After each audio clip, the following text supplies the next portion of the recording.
ঢাকা মহানগরীর ব্যবসায়ীরা চাঁদাবাজির ভয়াবহ চাপে রয়েছেন।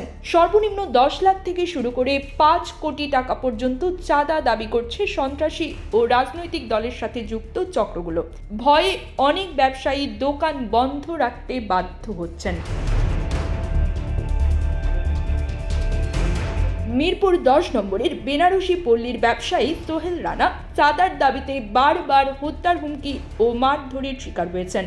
তিনি জানান, গত মে থেকে জুলাই পর্যন্ত অন্তত 12 বার তাকে হুমকি দেওয়া হয়। পরে মামলা করলেও পুলিশ আসামিদের গ্রেপ্তার করেনি, বরং থানার এক কর্মকর্তা তাকে আসামিদের সাথে মানিয়ে চলার পরামর্শ দিয়েছেন। শুধু সোহেল রানা নন, বেনারসি পল্লীর আরও অনেক ব্যবসায়ী চাঁদাবাজদের ভয়ে দোকানে বসছেন না। স্থানীয় দোকান মালিক সমিতি বলছে, হত্যার মামলায় ফাঁসানোর ভয় দেখিয়েও মোটা অঙ্কের টাকা দাবি করা হচ্ছে। ঢাকা মহানগর পুলিশের তথ্য মতে জানুয়ারি থেকে জুন পর্যন্ত রাজধানীর 50টি থানায় 419টি চাঁদাবাজির মামলা হয়েছে। সবচেয়ে বেশি মামলা হয়েছে মতিঝিলে, এরপর তেজগাঁওয়ে। মামলাগুলোর বেশিরভাগই 10 লাখ থেকে 5 কোটি টাকার দাবিতে করা হয়েছে।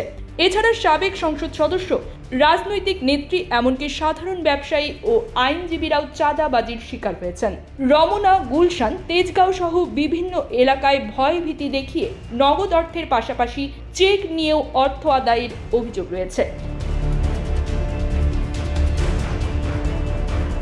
ডিএমপির একাধিক কর্মকর্তা জানান, আসামিদের গ্রেপ্তারের চেষ্টা চলছে, তবে অনেকেই পলাতক। এদিকে ভুক্তভোগীরা বলছেন, পুলিশের নির্লিপ্ততায় চাঁদাবাজরা আরও বেপরোয়া হয়ে উঠছে। গোয়েন্দা সংস্থার প্রতিবেদনে দেখা গেছে, রাজধানীর বিভিন্ন এলাকায় রাজনৈতিক দলের নেতা কর্মী সহ কয়েকজন শীর্ষ সন্ত্রাসী সরাসরি এই চাঁদাবাজির সঙ্গে জড়িত। ডিএমপির জনসংযোগ শাখার উপকমিশনার তালিবুর রহমান বলেন, প্রতিটি ঘটনা তদন্ত করে আইনানুগ ব্যবস্থা নেওয়া হচ্ছে। News desk, bridge Bangla 24।